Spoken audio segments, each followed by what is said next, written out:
Olá, pessoal, sejam todos muito bem-vindos. Eu queria começar nossa conversa com uma provocação, uma pergunta que talvez você já tenha se feito. Você já estava lendo um texto bíblico, talvez um salmo, uma passagem poética, e teve aquela sensação, sabe, aquela intuição sutil, mas que fica ali martelando na sua cabeça, de que alguma coisa se perdeu no caminho?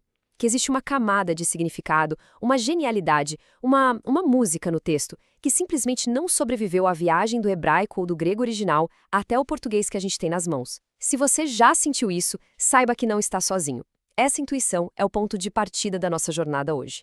Nós vamos mergulhar de cabeça na relação fascinante e por vezes tensa entre a tradução da Bíblia e a arte da exegese, que nada mais é do que a interpretação cuidadosa e profunda do texto. O nosso objetivo aqui é muito claro. A gente vai demonstrar, de um jeito bem prático e com um exemplo concreto, por que conhecer as línguas originais, o hebraico, o aramaico e o grego, vai muito além de ser só um exercício acadêmico para poucos. Na verdade, é uma ferramenta indispensável. É como ter uma chave que abre portas para níveis de compreensão que infelizmente permanecem trancados quando a gente se limita apenas às traduções. E para provar esse ponto, vamos usar um estudo de caso surpreendente do livro de Jeremias. Lá, um aparente enigma, uma desconexão na tradução, se dissolve de uma forma linda e brilhante quando a gente bota os óculos do hebraico original. E acredite, essa discussão não é só para estudantes de teologia ou pastores. Ela é fundamental para qualquer pessoa que se interessa por linguística, por literatura antiga e pela tarefa incrivelmente complexa que é transportar significado através de barreiras de cultura, tempo e linguagem. Vamos juntos nessa? Ok, para a gente não se perder no caminho, eu estruturei nossa conversa em 5 etapas bem claras. Pense nisso como o nosso mapa. Primeiro, vamos começar arrumando a casa, definindo nossos termos principais. O que exatamente é tradução e o que é exegese no contexto bíblico. Depois, a gente vai encarar de frente o desafio da intraduzibilidade, ou seja, vamos investigar o que inevitavelmente se perde no processo. O ponto alto da nossa aula, o coração da coisa, vai ser nosso estudo de caso prático em Jeremias, capítulo 1. Na sequência, a gente vai revelar o segredo que o original em hebraico nos mostra.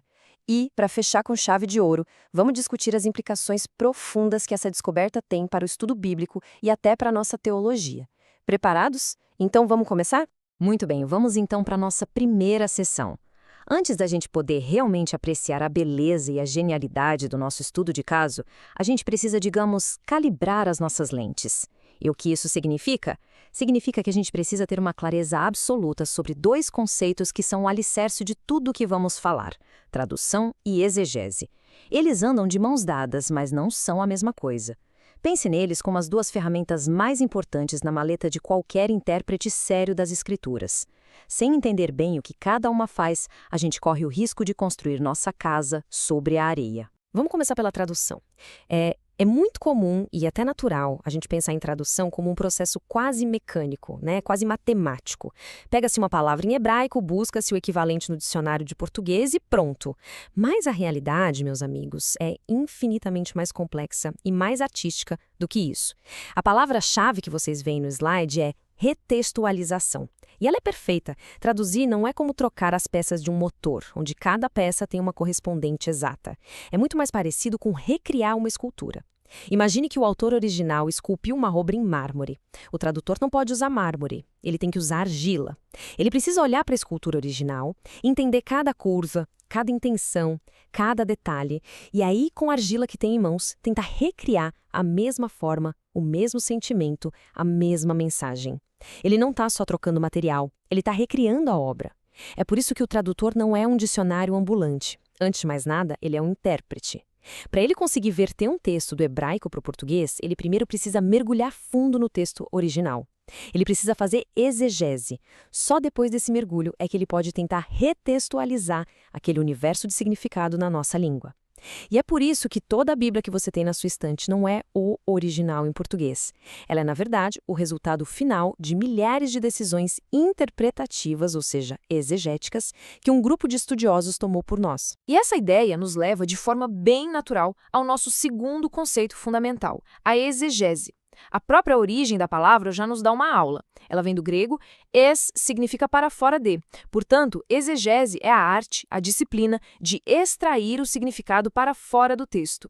O compromisso do exegeta é ouvir o que o texto tem a dizer, nos seus próprios termos, no seu próprio mundo, antes de tentar aplicar esse significado ao nosso mundo. O oposto disso, e o grande perigo para qualquer leitor da Bíblia, seria a exegese. Ex em grego significa para dentro de. Exegese é quando a gente lê as nossas próprias ideias, as nossas teologias, os nossos preconceitos para dentro do texto. A exegese é o trabalho rigoroso de um detetive textual. O exegeta abre sua maleta de ferramentas e usa tudo que tem à disposição. A crítica textual, para tentar chegar ao texto mais próximo possível do que os autores escreveram, a análise histórico-cultural para reconstruir o mundo em que o texto nasceu, a análise literária para entender o gênero e a estrutura da passagem e, claro, o ponto central da nossa conversa hoje, a análise linguística para entender como o hebraico ou o grego funcionam. Se a gente pode dizer que a hermenêutica é a ciência, a teoria da interpretação, a exegese é a sua aplicação prática. É o trabalho suado, minucioso, de desvendar a mensagem original para a audiência original. Agora, o ponto crucial, a grande sacada, é entender que esses dois processos, tradução e exegese, não são entidades separadas que vivem em planetas diferentes. Pelo contrário, eles vivem em uma relação simbiótica de total interdependência. Como a gente acabou de ver, toda a tradução é, na sua essência mais profunda, um ato de exegese. É impossível traduzir sem antes interpretar. O que isso significa na prática? Significa que a sua versão da Bíblia, seja ela qual for, é a ponta de um iceberg gigantesco de um trabalho exegético que ficou submerso. Não existe tradução pura ou neutra. Cada uma delas, sem exceção, é um espelho das escolhas interpretativas que seus tradutores fizeram. Por outro lado, a exegese, quando feita a partir das línguas originais, nos dá o poder de ir além da tradução. Ela nos permite mergulhar nas profundezas do oceano e ver a complexidade que a tradução, por melhor que seja, muitas vezes precisa simplificar ou escolher um único caminho. Uma exegese cuidadosa, por exemplo, nos permite entender por que a tradução A usa a palavra alma e a tradução B usa vida para a palavra hebraica nefesh, e nos dá ferramentas para avaliar qual das duas escolhas foi a mais feliz naquele contexto específico. Eles formam um ciclo virtuoso. A exegese nos ajuda a ler melhor e com mais críticas nossas traduções, e as traduções são o ponto de partida fundamental para a nossa investigação exegética. Então, para a gente amarrar bem essa primeira sessão, vamos consolidar o alicerce que a gente construiu até aqui. Primeiro, nós desmistificamos a ideia de tradução, tirando ela daquele lugar de uma simples troca de palavras e elevando-a ao seu devido status, um ato complexo e artístico de retextualização interpretativa. Segundo, definimos a exegese como a disciplina rigorosa de ouvir o texto, de se esforçar para extrair o seu significado original com base no seu próprio mundo e não no nosso. E a grande conclusão, a ideia que vai nos guiar pelo resto do caminho, é esta. A tradução é sempre a filha da exegese. Cada palavra que a gente lê em português é o resultado de uma escolha interpretativa feita por alguém em algum momento da história. Entender isso não nos torna cínicos, mas sim leitores mais conscientes, mais maduros e mais críticos. Muito bem. Agora que a gente já afiou nossas ferramentas conceituais, podemos avançar para um problema real, concreto e, eu diria, fascinante: o desafio da intraduzibilidade. Se toda tradução é, por natureza, uma interpretação e uma recriação, a pergunta que fica no ar é: será que uma tradução perfeita é sequer possível? Ou será que, inevitavelmente, algo do original se perde no caminho, como a água escorrendo por entre os dedos? A resposta honesta, como a gente vai ver, é um sonoro sim. Algo sempre se perde. E é exatamente nessas perdas, nessas lacunas, que reside a maior e mais poderosa motivação para buscarmos o texto original. Claro, sejamos justos. Não é que uma tradução perca tudo. Longe disso. As boas traduções que temos em mãos, fruto de um trabalho hercúleo, são extremamente eficazes em preservar o que a gente vê aqui à esquerda, o sentido principal de uma frase, a informação factual, a estrutura geral de uma história. Elas nos dão um acesso muito confiável ao conteúdo doutrinário e narrativo do texto. Para nossa fé e prática, elas são mais do que suficientes. O problema é que existe todo um universo de elementos, listados aqui à direita, que são incrivelmente difíceis e, às vezes, literalmente impossíveis de serem transportados de uma língua para outra, especialmente quando as línguas são de famílias tão distintas como o hebraico, uma língua semítica, e o português, uma língua latina. Do que estamos falando? Estamos falando de jogos de palavras, de trocadilhos, que dependem totalmente da sonoridade única da língua original. Estamos falando da musicalidade e do ritmo da poesia hebraica, que é baseada em paralelismos de ideias e não em rimas como as nossas. Falamos também de ambiguidades que o autor pode ter colocado ali de propósito para criar uma riqueza de significados, forçando o leitor a pensar. E claro, falamos de alusões culturais e literárias que seriam óbvias para um israelita antigo, mas que passam completamente despercebidas por nós. O tradutor, coitado, vive um dilema constante. Eu priorizo a forma ou o conteúdo, o som ou o sentido? Inevitavelmente, ele precisa fazer uma escolha, e toda escolha implica uma perda. Essa citação resume o drama do tradutor de forma perfeita. Sim, a tradução faz um trabalho heróico de retextualização, mas alcançar um nível perfeito de intertextualidade é uma meta quase utópica. E o que é essa palavra intertextualidade? Pense nela como a densa rede de conexões, de citações, de alusões e de ecos que um texto tem com outros textos dentro da sua própria cultura e do seu próprio cânon. Um autor bíblico, como Jeremias, não escrevia no vácuo. Ele escrevia para um público que conhecia a Torá de cor. As palavras dele ressoavam com ecos de Gênesis, de Êxodo, dos Salmos. Recriar toda essa teia complexa de referências em outra língua é uma tarefa monumental. Cada idioma tem a sua própria genialidade, a sua própria música, o seu próprio jeito de organizar o mundo. O português simplesmente não pensa da mesma forma que o hebraico. E é por isso que, mesmo com a melhor, a mais fiel e a mais abençoada tradução do mundo, ainda existe um universo inteiro a ser explorado quando a gente volta para o texto original. Recapitulando então o que vimos nesta segunda sessão, nós mergulhamos no conceito de intraduzibilidade. Vimos que, apesar de as traduções serem ferramentas vitais e confiáveis para nos dar acesso ao conteúdo principal da mensagem, elas operam por definição com um certo nível de perda. E essa perda se concentra justamente nas nuances estilísticas, sonoras e literárias do texto. A conclusão lógica para o estudante sério, para aquele que quer ir mais fundo, é que depender exclusivamente de traduções, por melhores que elas sejam, impõe um teto à profundidade da nossa análise. E essa constatação não deve de forma alguma nos levar ao ceticismo ou à desconfiança em relação às traduções. Pelo contrário, deve nos levar a um profundo apreço pelo trabalho dos tradutores e a uma curiosidade humilde para ir além, para tentar espiar por cima dos ombros deles e ver o texto com um pouco mais da clareza que o leitor original tinha. E agora, finalmente, chegamos ao coração da nossa exploração.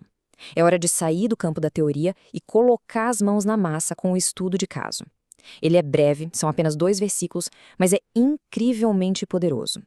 Extraído do chamado do profeta Jeremias, este pequeno diálogo vai ilustrar de forma cristalina tudo o que a gente discutiu até agora sobre o que uma tradução consegue preservar e o que ela inevitavelmente acaba perdendo no caminho. Vamos ler o texto da forma como ele chega até nós em uma das traduções mais clássicas e respeitadas da língua portuguesa, Almeida Revista e Corrigida. A cena é um diálogo direto entre Deus e o jovem profeta, que está relutante em aceitar seu chamado. Deus pergunta: "Que é que vês, Jeremias?" E Jeremias responde de forma bem objetiva: "Vejo uma vara de amendoeira." Então Deus conclui a interação dizendo: "Viste bem, porque eu velo sobre a minha palavra para cumprir."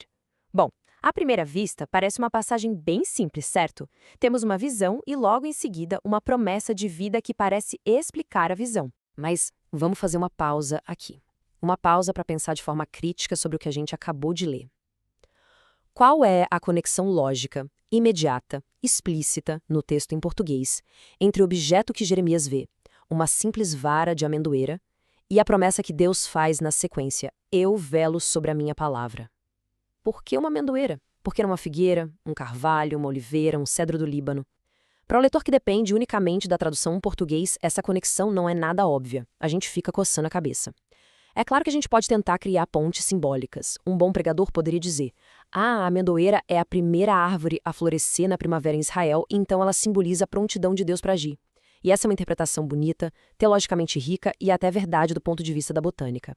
Mas o problema é: o texto em si não nos dá essa chave.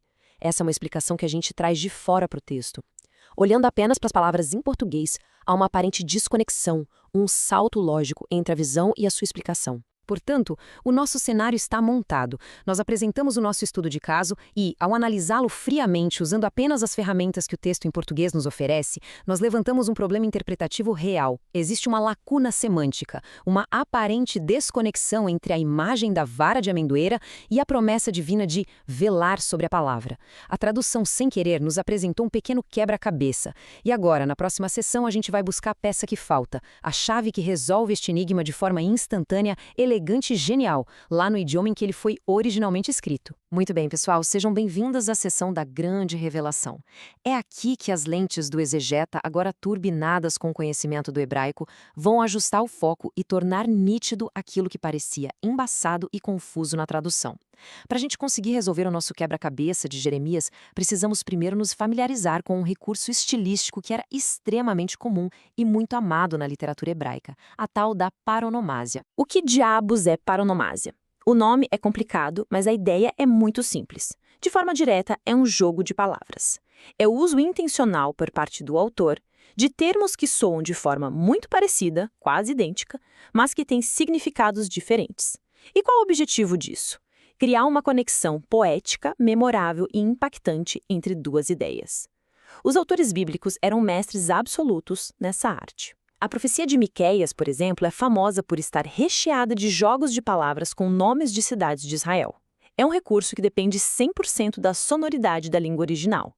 E justamente por isso, é uma das primeiras e mais frequentes vítimas do processo de tradução. Na maioria das vezes, simplesmente não há como replicar esse efeito em outra língua. O tradutor precisa escolher. Ou ele mantém o som e perde o sentido, ou ele mantém o sentido e perde o som. É uma escolha de Sofia. E agora, o momento da verdade. O ahá, o momento da descoberta. Olhem com atenção para esta tabela. No versículo 11, quando Jeremias diz que vê uma vara de amendoeira, a palavra hebraica para amendoeira é shaked. Repitam comigo o som, shaked. Guardem bem esse som. Agora vamos para o versículo 12. Quando Deus responde que ele está velando ou vigiando sobre a sua palavra, a forma participial do verbo hebraico que é usada ali é shoked. Perceberam a mágica? Shaked, shoked. O som é praticamente o mesmo. O que está acontecendo aqui é um trocadilho divino, uma paronomácia absolutamente genial. Deus está na prática dizendo a Jeremias: você vê uma shaked, amendoeira? Ah, você viu muito bem, porque eu estou shoked, vigiando sobre a minha palavra para cumpri-la. A conexão, de repente, não é mais primariamente simbólica ou agrícola. Ela se torna imediata, sonora, poética e absolutamente inconfundível para qualquer pessoa que falasse hebraico naquela época. A visão e a sua interpretação estão intrinsecamente amarradas, costuradas pelo som das palavras. A forma e o conteúdo dançam juntos em perfeita harmonia. É ou não é brilhante? E com isso, o nosso caso está encerrado. Resumindo esta sessão que foi o clímax da nossa investigação, o que parecia ser uma desconexão lógica na tradução em português é, na verdade, uma conexão brilhante, poderosa e totalmente intencional no texto original hebraico. A chave que abriu o cofre foi a paronomásia. A semelhança sonora entre shaked, amendoeira, e shoked, velar, vigiar, cria uma ponte semântica instantânea, revelando uma camada de gênio literário e de profundidade teológica que, infelizmente, se perde quase que por completo quando o texto é vertido para o português. E repito, isso não é culpa do tradutor. Não existem palavras em nossa língua que consigam recriar este jogo sonoro específico e, ao mesmo tempo, manter o sentido literal. Essa descoberta não serve para diminuir o valor da nossa tradução, mas sim para aumentar o nosso maravilhamento diante da riqueza e da arte do texto original. Ter desvendado esse pequeno enigma em Jeremias é muito mais do que uma simples curiosidade linguística. Você sabia? É um exercício que abre a porta para implicações muito maiores. Implicações que causam verdadeiras ondas de choque na forma como nós abordamos o estudo da Bíblia, na nossa prática de exegese e até mesmo na nossa teologia. Vamos então explorar algumas dessas implicações mais profundas agora. A primeira e mais imediata implicação é o reconhecimento humilde dos limites do que a gente pode chamar de exegese intralinguístico, ou seja, a interpretação que se baseia unicamente no texto em português. Como o nosso estudo de caso demonstrou de forma tão clara, se a sua análise se restringe à tradução, você pode passar a vida inteira estudando Jeremias capítulo 1 e nunca, jamais perceber o principal recurso retórico que o autor usou para estruturar a passagem. O risco é enorme. Você pode acabar criando interpretações super elaboradas, como aquela da amendoeira que floresce cedo, que podem até ser verdadeiras em outro nível, mas que simplesmente não são o ponto principal do autor daquele momento. Pior ainda, a gente corre o risco de basear sermões inteiros ou até mesmo doutrinas em nuances que só existem na estrutura da língua portuguesa, mas que não têm nenhum fundamento no texto original hebraico ou grego. No fim das contas, a gente perde a arte, a beleza, e em casos como este, a gente perde a conexão lógica central que o autor quis estabelecer. A segunda implicação é profundamente teológica e vai tocar diretamente na nossa doutrina da inspiração das Escrituras. A descoberta de recursos tão sofisticados, tão deliberados como essa paronomase em Jeremias, reforça uma visão muito mais robusta da inspiração verbal e plenária. O que isso quer dizer em bom português? Significa que a inspiração divina não se limitou a soprar ideias gerais na mente dos autores, que eles então vestiram com suas próprias palavras falíveis e limitadas. Não! O que a gente vê aqui é que a inspiração se estende à própria escolha das palavras. A seleção de Shaked e Shocked não foi um acidente feliz do destino. Foi uma escolha genial, artística, poética e divinamente inspirada para comunicar uma verdade de uma forma que fosse absolutamente inesquecível para o ouvinte. Isso nos mostra que o texto bíblico não é apenas teologicamente verdadeiro, ele é literariamente belo. A forma como a mensagem é comunicada é, em si mesma, parte da mensagem inspirada por Deus. Tudo isso nos leva naturalmente a responder algumas perguntas muito práticas que eu imagino que estejam surgindo na cabeça de vocês. Primeira, por que afinal investir um tempo e um esforço que são, vamos ser honestos, monumentais para aprender línguas antigas e complexas como hebraico e grego? A resposta, como vimos, é simples e direta, para nos aproximarmos o máximo possível da intenção do autor, da textura, da cor, do cheiro e do sabor do texto original. Segunda pergunta, mas as nossas traduções então não são suficientes? E a resposta aqui precisa ser cuidadosa e cheia de nuances. Sim, elas são absolutamente suficientes e confiáveis para a salvação, para a vida devocional, para a fé e para a prática da vida cristã. Graças a Deus pelos tradutores fiéis. Contudo, para a tarefa específica da exegese profunda do ensino rigoroso, da pregação expositiva que busca desenvendar todas as camadas do texto, elas são um ponto de partida indispensável, mas não podem ser o ponto final da nossa jornada. E, finalmente, a pergunta de $1 milhão. Vale a pena o esforço? Para o acadêmico, pastor, professor, o seminarista, para qualquer um que tenha a responsabilidade de ensinar a palavra, a resposta é um retumbante sim.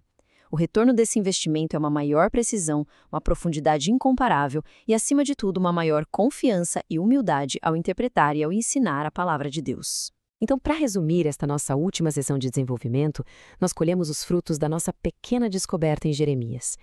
Nós concluímos, em primeiro lugar, que a dependência exclusiva de traduções, por melhores que elas sejam, impõe um teto, um limite à nossa profundidade exegética.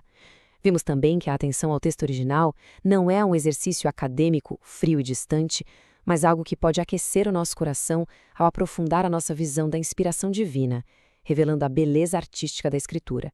E, por fim, nós afirmamos com convicção que para aqueles que foram chamados para serem guardiões e mestres do texto, o domínio das línguas originais não é um luxo opcional para intelectuais, mas sim uma ferramenta indispensável na busca por uma interpretação que seja, ao mesmo tempo, fiel e rigorosa. E assim nós chegamos ao final da nossa jornada de hoje. Foi um percurso interessante, não foi? Nós começamos lá atrás, nas definições fundamentais que distinguem tradução de exegese, passamos pelos desafios e pelas perdas inevitáveis do processo de tradução e chegamos ao clímax com a revelação prática no nosso estudo de caso de Jeremias. Vimos com nossos próprios olhos como um simples jogo de palavras em hebraico pode destravar um nível completamente novo de apreciação e de compreensão do texto bíblico. Agora, para encerrar, vamos amarrar as últimas pontas e olhar um pouco para o futuro. Se o que a gente conversou hoje despertou a sua curiosidade e acendeu uma chama aí dentro, saiba que a jornada do aprendizado não precisa, de forma alguma, terminar aqui. Permita-me sugerir alguns próximos passos bem práticos. Para começar, que tal fazer uma leitura mais aprofundada sobre o tema? Procure em bases de dados acadêmicas, como a Cielo ou Google Scholar, por artigos sobre paronomásia no Antigo Testamento. Segundo, explore as ferramentas digitais fantásticas que temos hoje, muitas delas gratuitas, como o site Blue Letter Bible ou Bible Hub. Eles oferecem bíblias interlineares e acesso a léxicos com um único clique, permitindo que qualquer pessoa curiosa comece a espiar por trás da cortina da tradução. Para um compromisso mais sério, considere se matricular em um curso de hebraico bíblico ou grego quiné na sua universidade ou seminário. E, finalmente, uma prática que você pode começar hoje mesmo. Ao reler os Salmos, Isaías ou os profetas na sua Bíblia em português, faça isso com uma nova sensibilidade. Pergunte-se a todo momento: que jogos de palavras, que estruturas sonoras, que belezas poéticas podem estar escondidas aqui, esperando para serem descobertas por um leitor atento? Para encerrar de verdade, eu gostaria de deixar vocês com algumas perguntas. Não para serem respondidas agora, mas para levarem para casa e refletirem. Primeiro, como a descoberta da paronomásia em Jeremias muda ou deveria mudar a sua abordagem ao ler outras passagens poéticas e proféticas da Bíblia? Segundo, se você é ou se você aspira a ser um professor ou um pregador da Bíblia, qual é a sua responsabilidade ao ensinar um texto, sabendo agora, de forma consciente, que a sua tradução pode não estar contando a história toda? Como você pode, de forma honesta e responsável, trazer à tona essas riquezas para aqueles que não têm acesso ao original? E, finalmente, a pergunta que eu acredito que deve nos mover continuamente na nossa busca por entendimento. Que outros tesouros escondidos, que outras camadas de significado, beleza e poder ainda guardam para serem descobertas no texto original? Estudar as línguas originais, no fim das contas, não é um ato de orgulho intelectual para acumular conhecimento e parecer mais inteligente. Muito pelo contrário, é um ato de profunda humildade hermenêutica. É o desejo sincero de diminuir ao máximo a distância entre nós e a palavra, de remover o maior número possível de filtros e de intermediários, para que a gente possa ouvir a voz de Deus com a maior clareza, com a maior fidelidade e com o maior maravilhamento possíveis. Muito obrigada pela atenção de todos vocês.